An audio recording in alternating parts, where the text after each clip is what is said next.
Hello business leaders.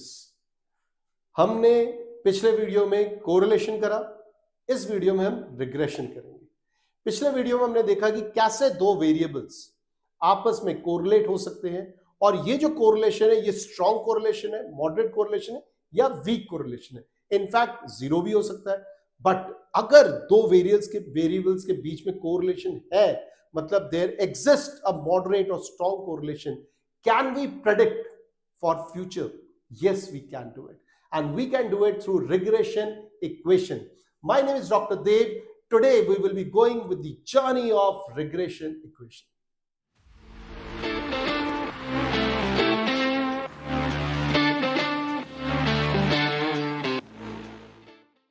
जैसे कि मैं आपको बता रहा हूं कि ये रिग्रेशन इक्वेशन है, मतलब एक इक्वेशन है। अब आप देखो, आपके पास ये जो ग्राफ है, आप सिंपल देखो, ये एक स्ट्रेट लाइन है, ठीक है। ये डिपेंडेंट वेरिएबल है, ये इंडिपेंडेंट वेरिएबल है। हम ज्यादातर यूनिवर्सली एक्स को ही इंडिपेंडेंट वेरिएबल लेते हैं और वाई को ही डिपेंडेंट वेरिएबल लेते हैं। मतलब ये मेरा कॉज होता है, ये मेरा रिजल्ट होता है, इफेक्ट होता है। अब आप देखो, स्ट्रेट लाइन है। स्ट्रेट लाइन को जो हम इक्वेशन के थ्रू रिप्रेजेंट करते हैं उसको हम बोलते हैं y is equal to a plus B X plus error b है। एरर को हम बाद में देख लेंगे, अभी हम a प्लस बी एक्स वाले में चलते हैं। फर्दर जब इन डेप्थ हम रिग्रेशन में एंटर करेंगे तब हम एरर के साथ जाएंगे।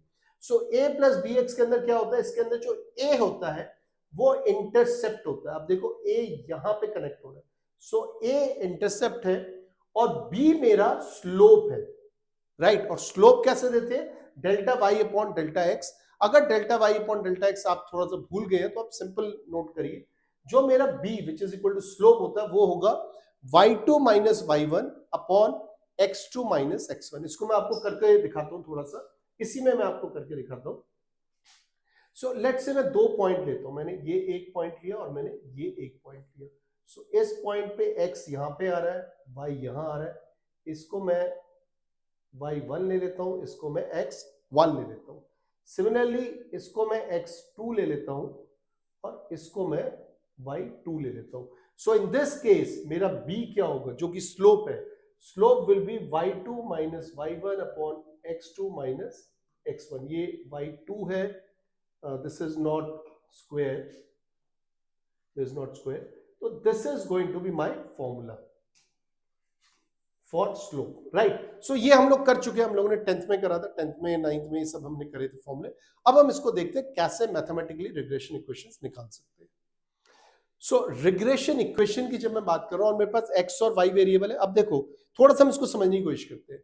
मैं ये लेता हूं कि मेरे पास 10 साल की सेल्स की फिगर है और मेरे पास 10 साल की एडवर्टीजमेंट की फिगर है। मतलब कि मैंने अगर एक्स अमाउंट एडवर्टीजमेंट दिया तो मेरा वाई सेल्स हुआ। सिमिलरली जितना मैं एडवर्टीजमेंट कर रहा हूं उतना वाई निकलता आ रहा है, व्हिच मींस सेल्स निकलता आ रहा है, और दोनों के बीच में कुछ एक कोरिलेशन है। अब मैं बात करना चाहता हूं, अभी तक जो मैं बात कर रहा था वो मैं बात कर रहा था प्रीवियस 10 इयर्स की, राइट। सो मे बी मैं बात कर रहा हूं 2014 से लेके 2024 तक का। So this is actually the 10 years of 11 years हमने हमारे पास डेटा है, हमने उससे कोरिलेशन निकाला, हमें आर की वैल्यू निकली, कोरिलेशन निकला, स्ट्रॉन्ग कोरिलेशन है। अब मैं प्रेडिक्ट करना चाहता हूं 2026 में मेरी सेल्स कितनी होगी प्रोवाइडेड मैं एक एक्स अमाउंट एडवर्टीजमेंट करता हूं, या वाइस वर्सा। मैं अगर एक एडवर्टीजमेंट करता हूं, एक अमाउंट एडवर्टीजमेंट करता हूं, तो मैं कितना सेल्स ले पाऊंगा। विच मींस एक टाइम पे मैं एक्स को प्रेडिक्ट कर रहा हूं और दूसरे टाइम पे मैं वाई को प्रेडिक्ट कर रहा हूं। इसका मतलब है मेरे दो इक्वेशंस बनेंगे। इसलिए आप देखो यहां पे भी हम दो इक्वेशंस की बात कर रहे हैं। पहला इक्वेशन क्या है, मेरा X on Y. X on Y, जब वाई गिवन है मुझे एक्स निकालना है, तो मेरे इक्वेशंस क्या होंगे, ये होंगे, अभी लिखवाता हूं मैं। वाई ऑन एक्स, जब मुझे एक्स दिया हुआ है और वाई प्रेडिक्ट करना है, ये दोनों में मेरे प्रेडिक्शंस आते हैं। जब मुझे प्रेडिक्ट करना है तब मैं ये इक्वेशंस लेता हूं। अब आप देखो इक्वेशंस भी बहुत सिंपल है, बहुत ज्यादा इसके अंदर कॉम्प्लिकेशंस नहीं है। अगर x is equal to a plus B Y है तो इसमें मैं समेशंस लगा रहा हूं। So summation of x is equal to, अगर मैं n को a को n टाइम्स मल्टीप्लाई करूंगा तो n a बनेगा।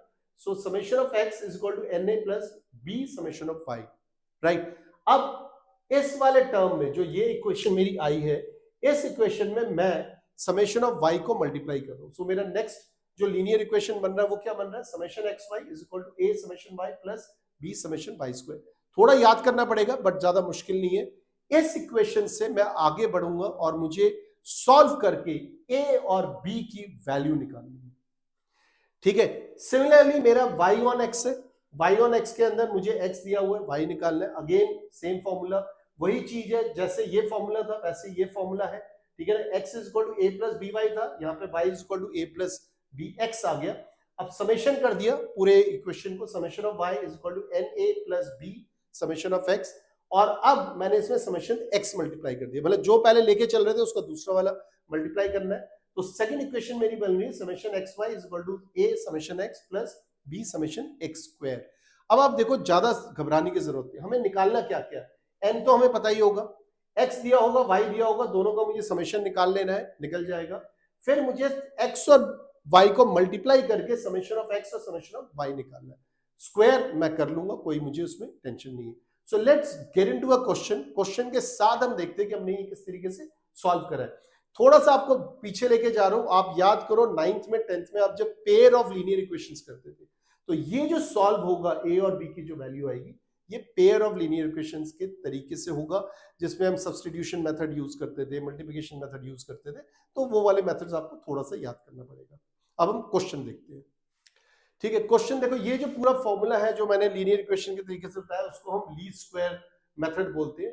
मुझे x की वैल्यू दी हुई है, मुझे y की वैल्यू दी हुई है। इसमें से मैं सेल्स और एडवर्टाइजमेंट में नहीं जा रहा, बट नॉर्मली जब आप आगे बिजनेसेस में जाओगे, एमबीए के सीनियर क्लासेस में एंटर करोगे, तब आपको उस टाइप के ही क्वेश्चंस मिलेंगे। बट अभी हम सॉल्व करके सीख लेते हैं कि हम कैसे रिग्रेशन इक्वेशन के थ्रू प्रेडिक्ट कर सकते हैं। सो x और y है, summation of x summation of y आ गया। आपको याद है फॉर्मूले में मुझे चाहिए था, मुझे एक्स वाई का समेशन चाहिए था, मैंने एक्स वाई का समेशन ले लिया। मुझे समेशन ऑफ एक्स स्क्वायर चाहिए था, तो मैंने एक्स स्क्वायर करके उसका समेशन ले लिया।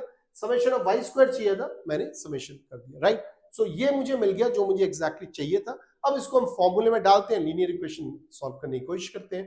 देखो ये फॉर्मूला आ गया। मैं सबसे पहले वाई ऑन एक्स निकाल रहा हूँ। ठीक है, वाई ऑन एक्स में मुझे क्या चाहिए, summation X summation Y summation X Y और समेशन एक्स का स्क्वायर। राइट, तो अब ये जो वैल्यूज है, मुझे ये सारी वैल्यूज पीछे से मिल गई है। मैंने कुछ नहीं करा, मैंने इन वैल्यूज को पीछे से पिक करके यहाँ पे मैंने पुट कर दिया। पुट करने के बाद मेरे पास इक्वेशन क्या आ रही है, अब आप देखो इक्वेशन मेरे पास क्या आ रही है। मेरे पास इक्वेशन आ रही है, this is my first equation which is 29 5a plus 24b, and this is my second equation which is 84 is equal to 12a plus 71b। Equation में मानता हूं थोड़ा सा कॉम्प्लिकेटेड है, बहुत इजी इक्वेशन नहीं है।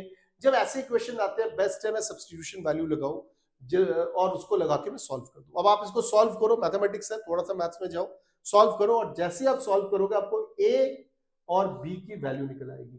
ठीक है, लेट्स सी ए और बी की क्या वैल्यू आई है।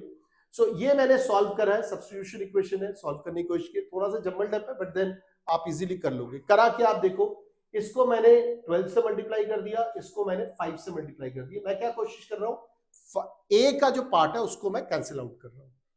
अब इसमें क्या है, ए कैंसिल आउट हो जाएगा तो मेरी बी की वैल्यू आ जाएगी। देखो ए कैंसिल आउट हो गया, क्योंकि 5 12 60 होता है, 12 5 60 होता है, तो दोनों मेरे कैंसिल आउट हो गए।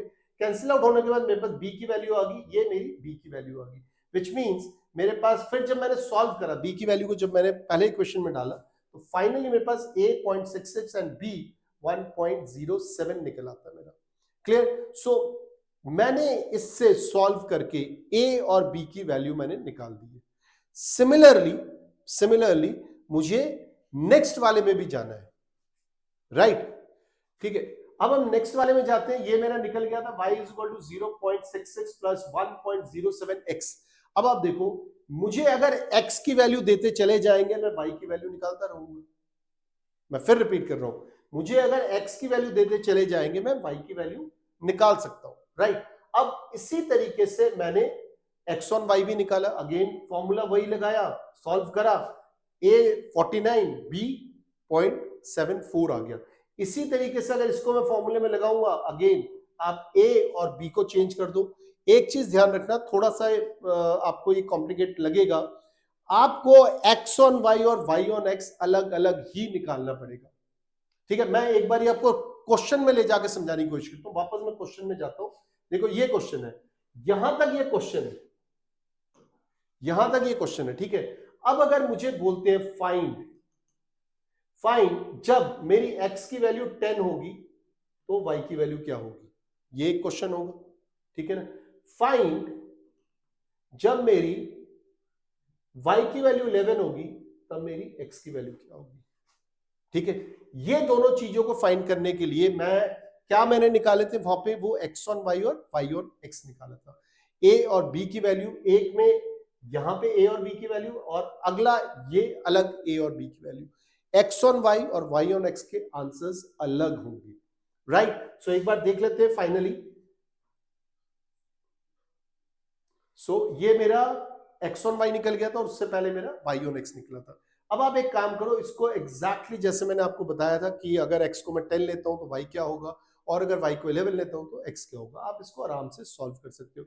मैंने कहा था ना, रिग्रेशन इक्वेशन बहुत सिंपल है। देखो, हम बाकी इन डेप्थ चीजें बाद में कर लेंगे, अभी के समझने के लिए हम लोगों ने कोरिलेशन करा। सबसे पहले कोरिलेशन में ये देखा कि r की वैल्यू क्या है, और उस वैल्यू से हम जज कर सकते हैं कि r स्ट्रांगली कोरिलेटेड है, वीक कोरिलेटेड है, मॉडरेट कोरिलेटेड है। अब अगर मुझे पता है कि दोनों कोरिलेटेड हैं तो मैं आगे बढ़ सकता हूं। बढ़ के मैंने इसके अंदर x ऑन y और y ऑन x निकालने की कोशिश की, जिसको हम रिग्रेशन इक्वेशन कहते हैं। हाँ, जब हम इसके नेक्स्ट वीडियो में जाएंगे उसमें हम एरर की भी बात करेंगे और कुछ और मेथड्स भी देखेंगे। एक चीज ध्यान रखना, ये जितने भी बिजनेस एनालिटिक्स की बातें करते हैं, जितने भी हम आरबीए की बातें करते हैं, इन सब में ना जो बैकएंड है सॉफ्टवेयर का, बड़े बड़े सॉफ्टवेयर लगते हैं, लाखों के सॉफ्टवेयर होते हैं। इन सब सॉफ्टवेयर के पीछे जो पूरा एक्चुअली जो फॉर्मूला चलता रहता है, वो ज्यादातर मोस्ट ऑफ द केसेस में कोरिलेशन और रिग्रेशन का ही फॉर्मूला चलता है। क्योंकि हम जब भी वेरिएबल्स के साथ प्रेडिक्शन की बात करेंगे, हमें कोरिलेशन रिग्रेशन में एंटर करना ही पड़ेगा। There are other methods also, time series वगैरह भी है, बट घुमा फिरा के हमें रिग्रेशन इक्वेशन ही सबसे ज्यादा सूट करता है। आई होप आपको ये कोरिलेशन और रिग्रेशन दोनों वीडियोस बहुत अच्छे लगे होंगे। कुछ भी अगर आप और जानना चाहते हो, आप इसको कमेंट में लिख सकते हो। As I already said, my name is Dr. Dev. I would love to address whatever you write to me. Thank you.